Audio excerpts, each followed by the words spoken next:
ॐ स्थापकाय च धर्मस्य सर्वधर्मस्वरूपिणे अवतारवरिष्ठाय Ramakrishnaय te namaha.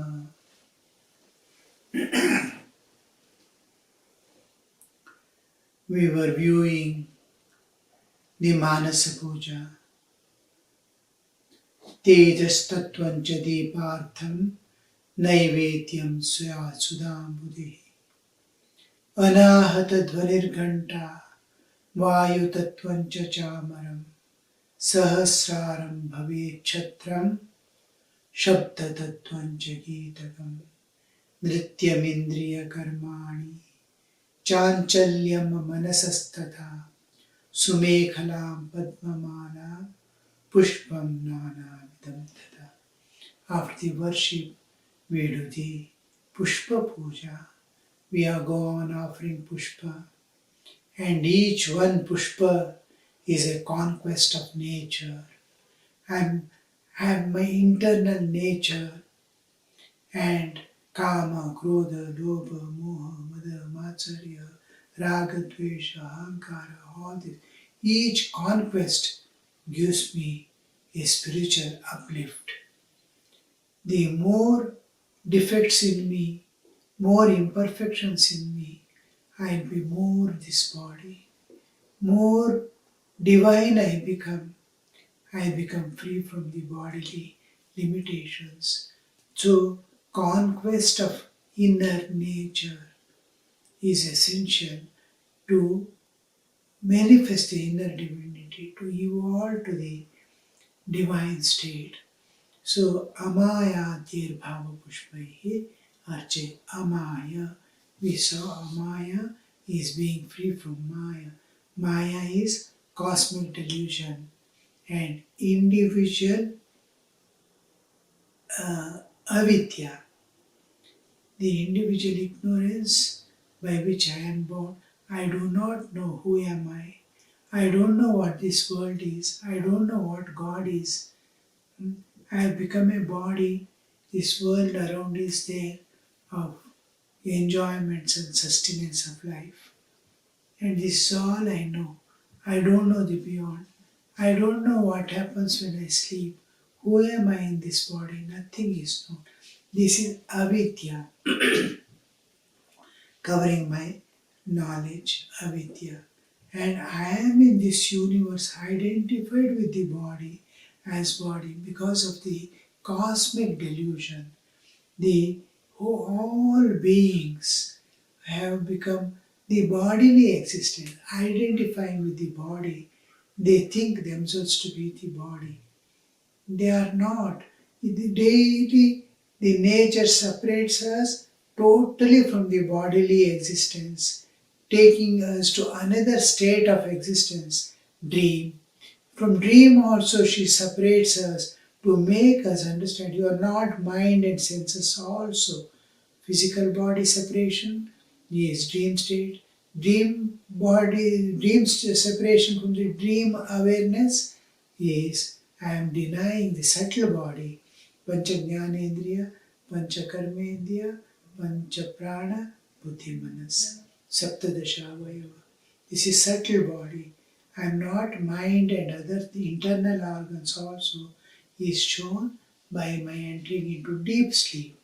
Jagra, Swapna, Shushupti.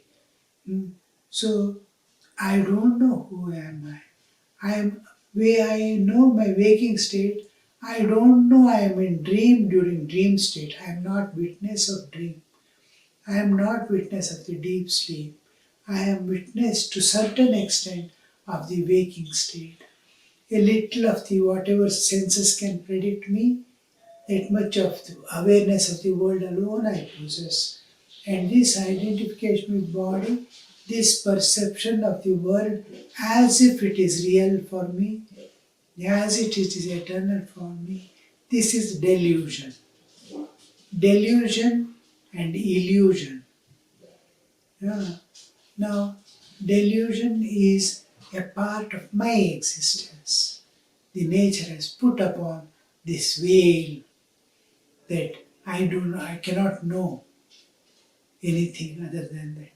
So identification with the bodily existence, it has become. So Amaya is to go beyond the Maya. And this aspect, the just knowledge of it, I am in delusion. Delusion, when I use the term delusion, and illusion. Illusion is when an object is appearing in different way and I perceive it. There is no fault in my perception. Now, I am seeing a mirage in desert because of the temperature differences. It looks as if the water is there. I run and see water is gone. I am seeing water there. Water is appear as if in hot days we can see in the tar roads, as if the water is floating. And we go to the extent a vehicle is going in the front, its reflection also I can see in the road. To that extent it's clear, it's wet and watery. But we go closer and see there is no water. So it's mirage appearing. So it is appearing as water. It is not my fault of vision. My vision is clear, but the object is looking like that. This is illusion. And I see something because of my error. I am seeing God, this world as the world. This is delusion. I am thinking myself to be body is delusion. It's an error in my perception. I am seeing God as the world and body as myself. This is delusion. And slowly I understand the reality. I am trying to, this is through scriptures, through the Guru's words and all, I try to conceive. Each time I remind my mind and slowly come to the awareness, this is divine. Actual realization of it comes later, but visualization, confirmation. Yesterday, a small girl,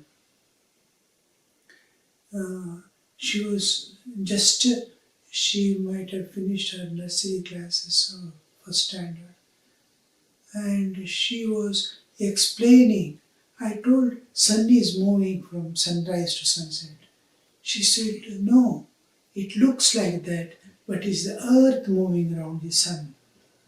The sun is appearing to be moving, and sun is not moving. It's earth moving around the sun, and we are perceiving it that way. How nicely she explained.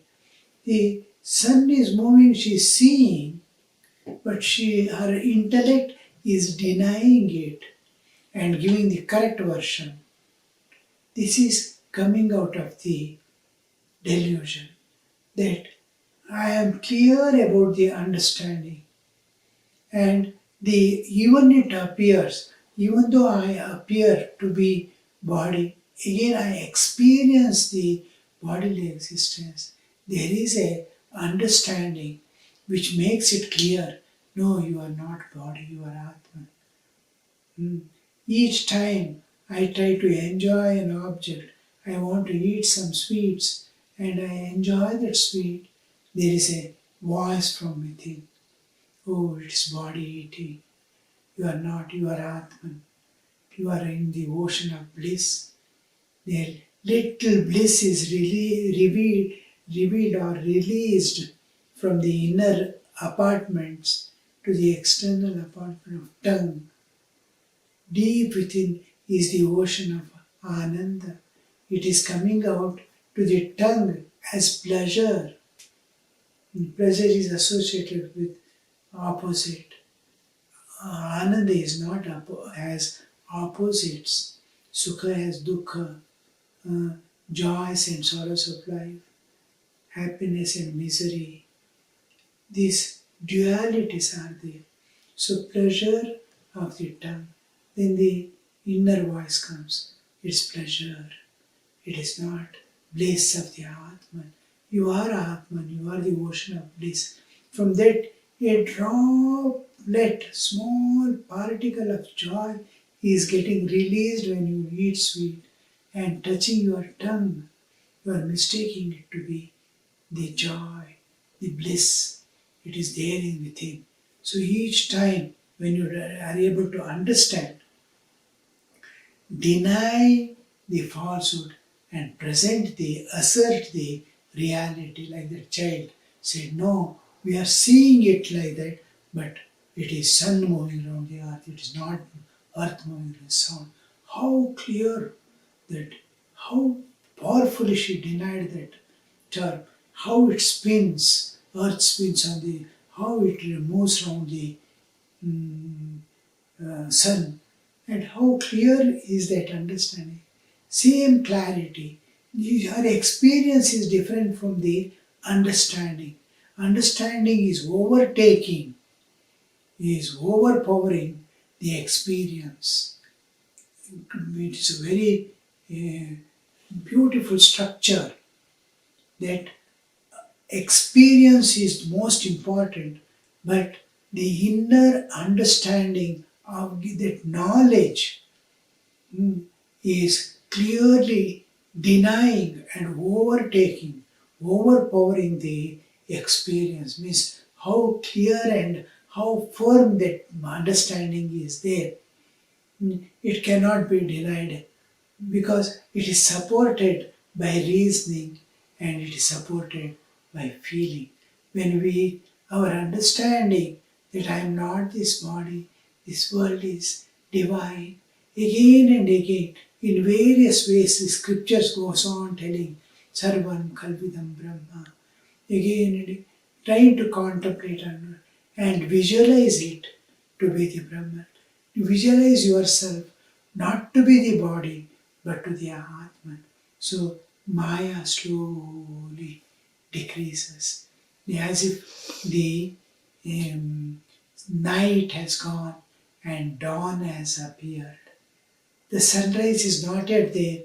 The sunrise comes with the realization, but the dawn is sufficient for us. Most of these things we are experiencing as if it is dawn. The sun is bound to come. This kind of understanding is sufficient to become amayam. But when you offer yourself some puja, bhava gochara, we saw God is bhava gochara. We are acquiring one by one. We are elevating ourselves little by little. More and more of God we are understanding. Final realization, all this become sunrise, sun risen. Amaya sun has risen, but it is now the clear understanding, scriptural this one, with clear and definite, you have got grounded in it. You are as if the tree is fixed in the earth. You are got established in its understanding. Then it is dawn. So amayam anahankaram. Ahankara. Ahankara is manifestation of the buddhi. Ahankara and chitta. Mana, buddhi, chitta, ahankara. Ahankara, ego, and chitta, memory, are not parts of creation. It is after producing. The Chaitanya and Jada, when they come together and we experience the waking state, suddenly waking ego and waking self manifest. It's a manifestation of the combination of Chaitanya and this one. Buddhi belongs to Prakriti. With the jivas entering into the nature, it catches the buddhi, manas and indriyas. Manashashtani, indriyani, prakritisthani, kapshati. It holds on to.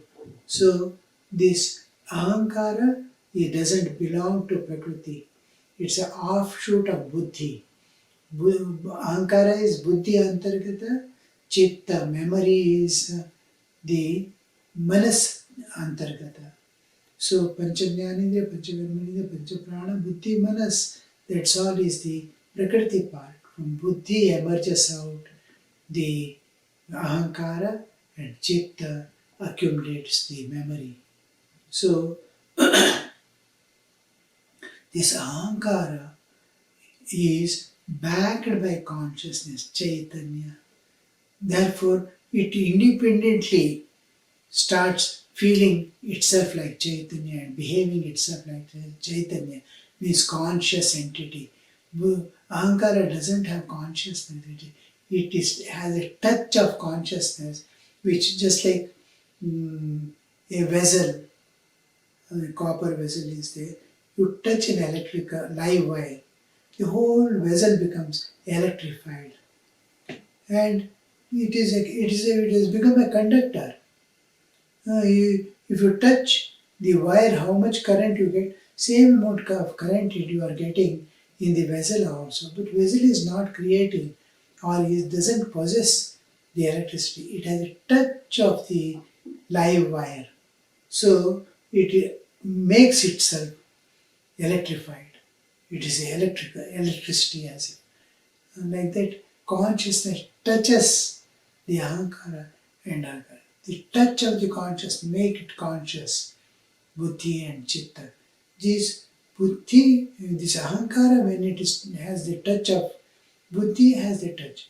All the prakriti aspect of your existence, from body to ahankara, including the intellect, buddhi, the entire system has a touch of. Mind also thinks it is conscious as long as you are in waking state. Senses also work as if they are conscious. Body also works as if it is conscious, because consciousness is touching it. It is pervaded by active consciousness of individual consciousness. Vyashti Chaitanya is pervading the bodily existence, and each behave as if it is Chaitanya. So Ahankara is a touch of consciousness, and consciousness has three properties: Kartritva, Bhoktritva, and Jnatritva. The doership, enjoyership, and the knowership. These three are the binding things. I do, I enjoy, I know. These are associated with the ahankara. This produces karma. One is, it's a part of the nature because of the belonging to the projection of the buddhi. Therefore, whatever happens to the part happens to the whole. Whatever the ahankara does comes back as the karma phala, and along with it, a samskara is produced, a tendency is produced, vasana. Ahankara binds the jiva, because when it is conscious in the waking state, it does the karma with the doership. If doership is not there, it will not become karma. As in case of a realized soul, the nature keeps the ego after realization to teach the mankind, but that ahankara doesn't bind it. So here, in ordinary people, this ahankara binds. This ahankara, anahankara, is to give up this ahankara. I am the doer. He will take, I am instrument in the hand of God. The instrument hood, becoming agency. I am giving up my enjoyership. I am giving up my doership. I am giving up my knowership, by which my ego is replaced by humility. We saw humility. Trunadapi Sunichena. Chaitanya Mahaprabhu tells how the sainthood will be there, and how, like a blade of grass, smallest breeze, it bends down. So much of flexibility, so much of humbleness, humility. that humility is a sign where divine can manifest. Amayam is a sign where it can divinity. Now Amayam, what divinity it has been able to manifest. Ahankara also, it manifests a point more of the equal dimension. One more step, he has gone towards the divinity. He has his manifested his inner divinity by one more phase. Just like moon has from Amavasya, one by one day, the 15 days, one by one day, one phase of the moon goes on increasing. They are called digits, digits of moon, 15 digits. 16 day is full moon, the 15. So one by one it is increasing. Like that, your one by one, the phase is increasing. One by one digit of your divinity is increasing. You are more and more expressing your divinity. Anankaram, aragam, ragadvesha. I am attached to things. I think I cannot live without it. Your possession is different from being attached to it.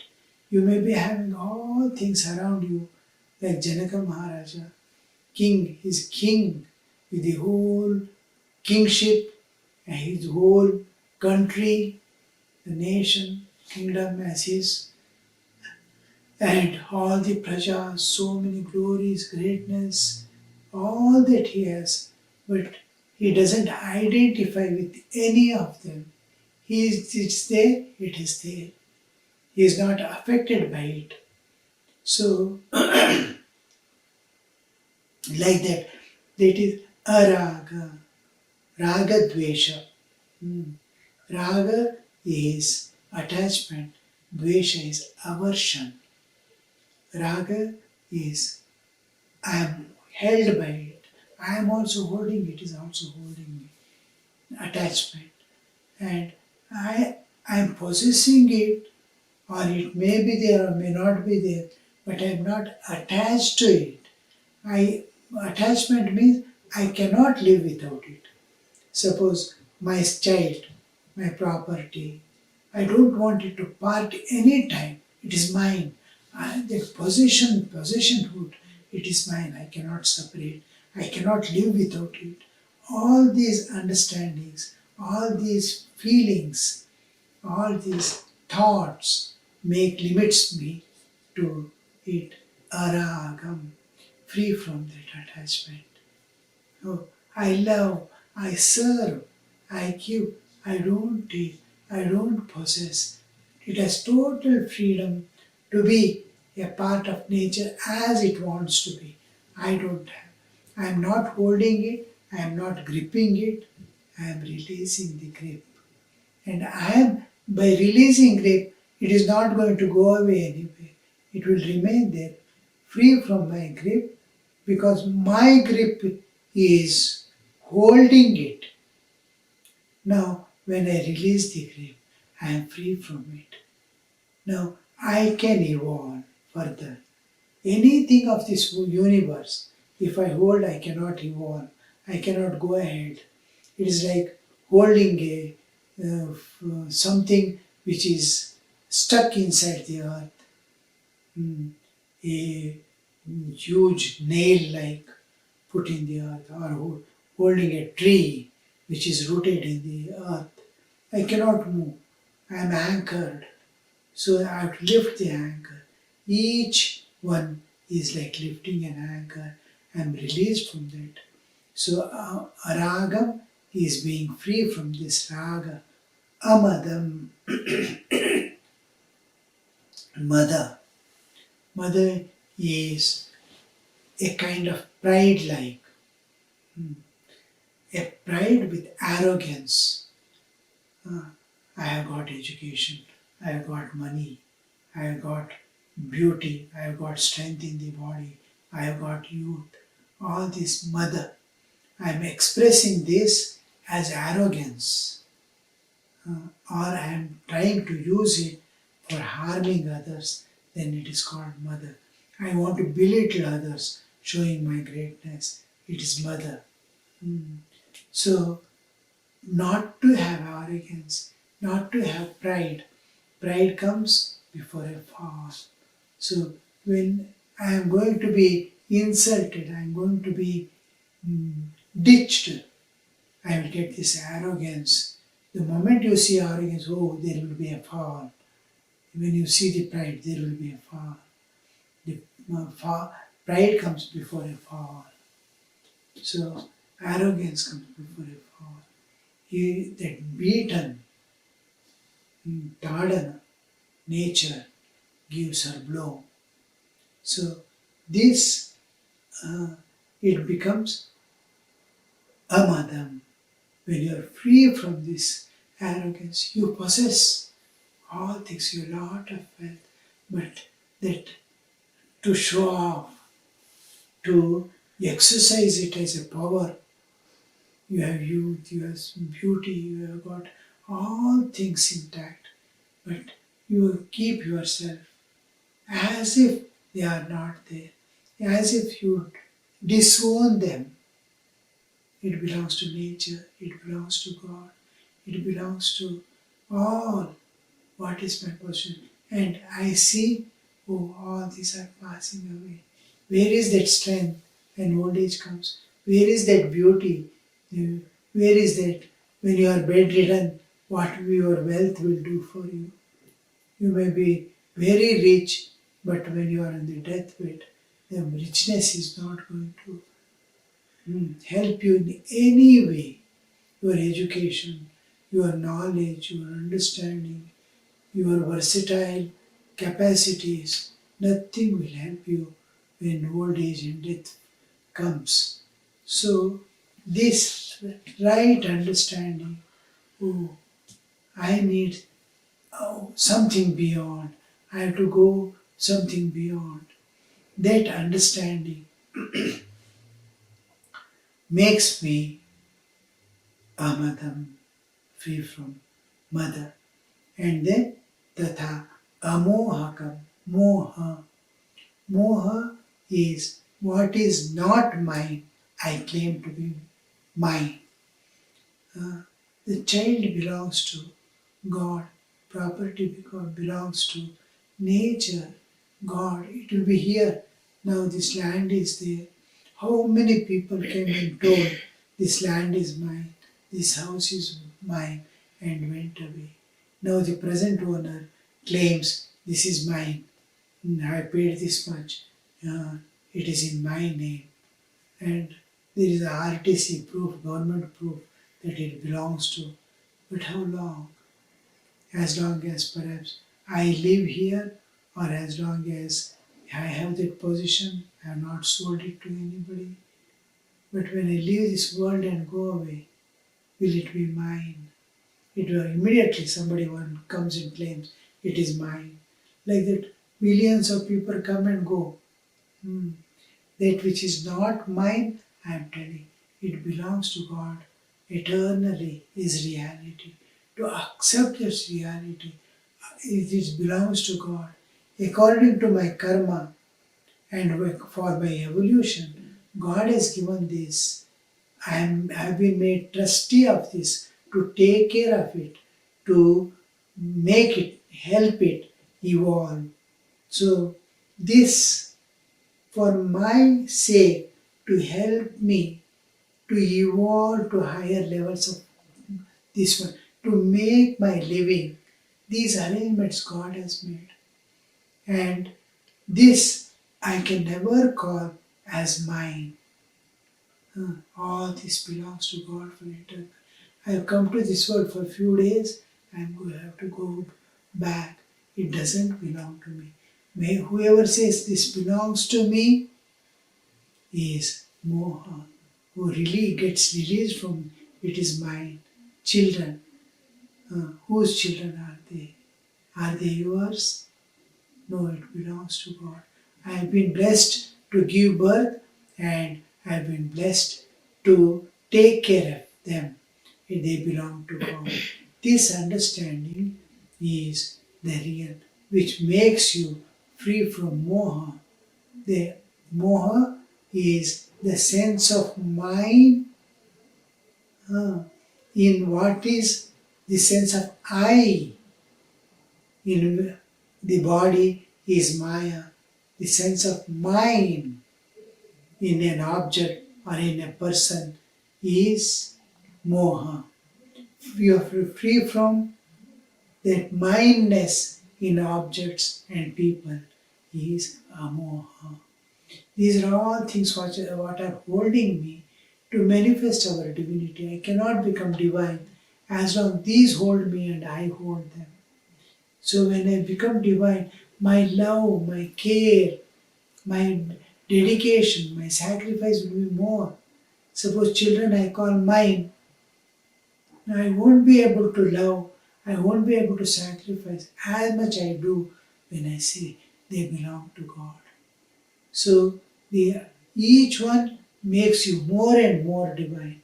This is amoha. Come and continue. Om Shanti Shanti Shanti Harihi Om Tat Sat Shri Ramakrishna Arpanamastu.